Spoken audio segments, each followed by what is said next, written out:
So, punta lang tayo guys sa edit. And tap nyo lang guys yung new project. And pili kayo for example ng isang photo or video na gusto nyong gamitin as template dito sa ating CapCut. So, for example guys, is itong photo na to. Add nyo lang siya. So, ayan guys. Pwede nyong pahabain yung duration ng photo. So, halimbawa guys, ang unang template is lalagyan natin siya ng audio or music. So, add audio lang. So, sounds. Pili kayo guys ng gusto nyong sounds na ilagay dito. Tap nyo lang yung add button para malagay siya dito sa ating photo. So, play nyo guys. So, ayan. Nagpe-play na siya. And kapag meron na siyang sound guys, pwede nyo din siyang lagyan ng effects. So, dito, tap nyo guys yung effects dito sa baba and tap nyo yung video effects. So, mamimili lang tayo dito ng mga pwede nating ilagay. So, halimbawa guys is ito. Tap nyo yung pinakang effect na gusto nyo. And habang piniplay nyo guys, nakikita nyo yung effect niya gumagalaw yung image. So, yun yung video effects natin. So, meron pa kayong pwedeng ilagay dyan guys. So, tap nyo lang yung pinakang photo. And effects ulit. So, video effects. So, pili pa tayo ng iba. So, pwede nyo namang i-preview yan guys. So, ito na lang nasa unahan. Mas maganda siya. So, bukod dyan guys, pwede nyo ding lagyan ng animation.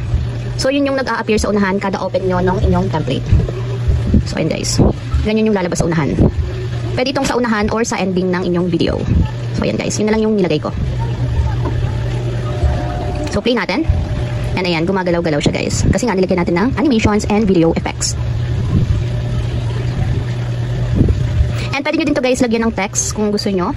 So, text tayo, then add. So, lagay ko lang is hello lang. So, pwede nyo lagyan ng style or effects, animation. So, depende sa inyo guys kung ano yung gusto nyo ilagay. So, pwede nyo i-move kung saan nyo gustong ilagay yung pinakang text. So, dito na lang din sa unahan. So, play natin. So, ayan guys, ganyan yung magiging template natin. So, simple lang yung tinuro ko sa inyo para mas madali yung maintindihan. So, may sounds to guys, i-minute ko lang kasi baka makapiright tayo. So, ayan.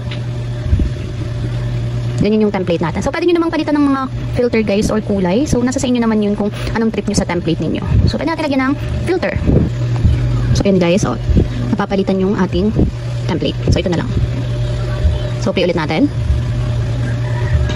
And pwede pa kayo dito guys magdagdag ng mga video or photo. So, ito na lang yung tinuro ko sa inyo para mas maintindihan nyo. So, kapag okay na guys, ito na yung template na gusto nyong gamitin or i-post sa inyong CapCut. Tap nyo lang yung export na nandito sa taas. So, dito guys is papalitan nyo lang yung share to. So, dito guys is kung ang normal niyo na pag-share is naka-TikTok. So, ang itatap nyo dito or ang pipiliin nyo is itong button na to.